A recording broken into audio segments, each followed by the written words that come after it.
COVID-19 আক্ৰান্ত হৈ মৃত্যু হোৱা লোকক জাগিৰোড সমষ্টিৰ যি গাগাৰা গাঁও আছে এই গাগাৰা গাঁৱত চৰকাৰৰ তৰফৰ পৰা এখন শ্মশান নিৰ্মাণ কৰিবৰ কাৰণে ওলাইছে আৰু সেয়েহে এই গাঁওবাসী ৰাইজে এই শ্মশান নিৰ্মাণৰ তীব্ৰ বিৰোধিতা কৰিছে। মই ভিডিঅ'ত মই দেখাবলৈ অনুৰোধ কৰিছোঁ।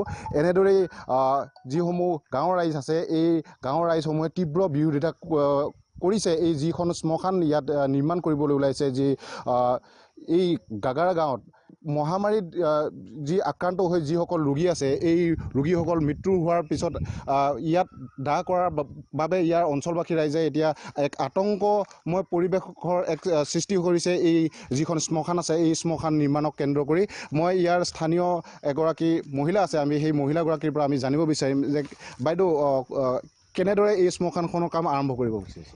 নমস্কাৰ, মই আপোনালোকক জনাবলৈ পাই খুব দুখেই অনুভৱ কৰিছোঁ, যিহেতু আমাৰ এজন খুব ষ্ট্ৰং প্ৰভাৱশালী জাগিৰোড সমষ্টিৰ বাসিন্দা। আমি জাগিৰোড সমষ্টিত পীযুষ হাজৰিকা ডাঙৰীয়াদেৱ থাকোঁতেই আমাৰ অজ্ঞাতে আমাৰ আমজাৰি প্লাছ গাগাৰা গাঁৱৰ অজ্ঞাতে কোনো মানুহক নজনাকৈ আমি শুনা পাইছোঁ যে আমাৰ দৃষ্টিগোচৰ হৈছে তেওঁলোকে ইয়াত এখন কোভিড-19 শ্মশান স্থাপন কৰিব বিচাৰিছে।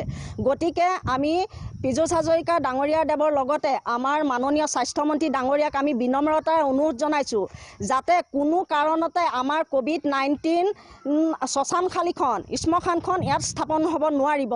অন্যথা আমি এই সকলো গাঁৱৰ ৰাইজে জাগিৰোড সমষ্টিৰ অন্তৰ্গত দক্ষিণ ধমতোল পঞ্চায়ত এলেকাৰ ৫ নং ৱাৰ্ডৰ সমূহ ৰাইজেই আমি ইয়াত তীব্ৰ হুংকাৰ দিছোঁ আৰু তীব্ৰ প্ৰতিবাদ কৰিম। লগতে আমি আপোনালোকক খুব দুখেৰে জনাওঁ যে আমাৰ যি গাগাৰা আৰু আমজাৰি গাঁও আছে এই আপোনালোকে দেখিছে, আপোনালোকৰ দৃষ্টিগোচৰ হৈছে এই পাহাৰৰ কিনাৰৰ জুৰিটোৱেদি যিকণ পানী আহে আমি সেই পানীকণকে খাই জীৱন নিৰ্বাহ কৰি আছোঁ। ইমান পৰিতাপৰ বিষয়। গতিকে আপোনালোকৰ মাধ্যমৰ যোগেদি আমি স্বাস্থ্যমন্ত্ৰী আৰু আমাৰ জাগিৰোড সমষ্টিৰ বিধায়ক পীযুষ হাজৰিকা ডাঙৰীয়াদেৱলৈ বিনম্ৰতাৰে অনুৰোধ জনাইছোঁ যাতে ইয়াৰ এটা সুব্যৱস্থা কৰি এই কোভিড-19 শ্মশানখন ইয়াৰ পৰা তেওঁলোকে নি পেলাই তেওঁলোকে বেলেগ ঠাইত স্থাপন কৰক। এইখিনিয়ে মোৰ ক'বলগীয়া। হয়, নিশ্চয়কৈ এতিয়া ক'ব লাগিব যি গাঁওখনত যি কোনো ধৰণৰ পানী যোগান আঁচনি নাই আৰু সেয়েহে এই পানী যোগান আঁচনি নোহোৱাৰ বাবদ তেওঁলোকে যি এটা পাহাৰৰ কিনাৰত যি এটা জুৰি আছে সেই জুৰিটোৰ পৰা তেওঁলোকৰ যি খোৱা পানী সেই খোৱা পানী সেৱন কৰে। কিন্তু সেই জুৰিটোৰ গাতে লাগি থকা যি ভূমি আছে সেই ভূমিতে এতিয়া চৰকাৰৰ তৰফৰ পৰা যি কোভিড-19 আক্ৰান্ত ৰোগীৰ যি মৃত্যু সেই মৃত্যু হোৱা ৰোগীক এতিয়া শ্মশান যি স্থাপন কৰিবলৈ ওলাইছে সেই স্থাপন কৰাৰ এক তীব্ৰ প্ৰতিক্ৰিয়াই ইতিমধ্যে বিৰাজ কৰা পৰিলক্ষিত হৈছে। মই ভিডিঅ' জানিছোঁ, মই দেখাবলৈ অনুৰোধ কৰিছোঁ ইয়াৰ সামগ্ৰিক পৰিৱেশ।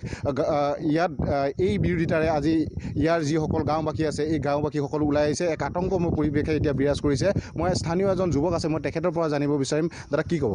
হয়, মই অতিগতি গম পালোঁ আমি পৰহি দিনা DFO ছাৰো আহিছিলে ইয়াতে আৰু আমাৰ ডিষ্ট্ৰিক্ট কমিশ্যনাৰ আহিছিলে আৰু লগতে ৰেঞ্জ অফিচাৰ আহিছিলে। তেওঁলোকে এই জেগাখিনি চালে আৰু আমাৰ দক্ষিণ ধমতোল গাঁও পঞ্চায়তৰ যিজন ছেক্ৰেটেৰী মণি কলিতা বুলি কয় তেখেতো এই জেগাটো চিলেকশ্যন কৰিছে আৰু তেখেতসকলে কালি মণি কলিতাদেৱে লেবাৰ লগাই জেগাখিনি চাফা কৰিলে। গতিকে এইটোতো বহুত দুখৰ বিষয়, যিহেতুকে আমাৰ খোৱা পানী ব্যৱস্থা নাই এখন গাঁৱত। আমি এই জুৰি পানী খাওঁ, এই জুৰি লগতে লাগি আছে, আমাৰ গা ধোৱা সকলোখিনি কৰোঁ আমি গোটেই অঞ্চলবাসী, কাৰণ এইটো মাৰাত্মক এটা বিপদৰ এটা সংখ্যা আহিছে। গতিকে আমাক মৃত্যুৰ মুখলৈ ঠেলি দিব বুলি এটা আশা কৰিছোঁ, তেওঁলোকে তেনেকুৱাহে কৰিছে তাৰমানে আমাক। গতিকে আমাৰ সেই শ্মশানখন ইয়াত নহয় বেলেগ এটা জেগাত নিয়াটো আমি কামনা কৰোঁ। সেইটোৱে আমি জনাব বিচাৰোঁ মাননীয় ডিষ্ট্ৰিক্ট কমিশ্যনাৰদেৱকো আৰু আমি মাননীয় DC কিবা DFO ছাৰকো আৰু আমাৰ ৰেঞ্জ অফিচাৰকো জনাব বিচাৰোঁ যে তেখেতসকলে জেগা বেলেগক চিলেকশ্যন কৰি বেলেগত লৈ যোৱাটো ব্যৱস্থা কৰে যে তাকে আশা কৰিছোঁ মই। হয়, নিশ্চয়কৈ এতিয়া যি জাগিৰোড সমষ্টিৰ যি গাগাৰা অঞ্চল আছে এই গাগাৰা অঞ্চল এক জনবহুল এলেকা। সেই হেতুকে এই অঞ্চলত যি কোভিড-19 যি ৰোগীৰ মৃত্যু হোৱাৰ বাবে সৎকাৰৰ বাবে যি শ্মশান তৈয়াৰ কৰিব ওলাইছে তাৰ বাবে তীব্ৰ বিৰোধিতা কৰিছে ইয়াৰ অঞ্চলৰ গাঁওবাসীয়ে আৰু লগতে এই যিখন শ্মশান এই শ্মশানখন ইয়াৰ পৰা স্থানান্তৰ কৰিবৰ কাৰণে দাবী জনাইছে ইয়াৰ স্থানীয় ৰাইজে।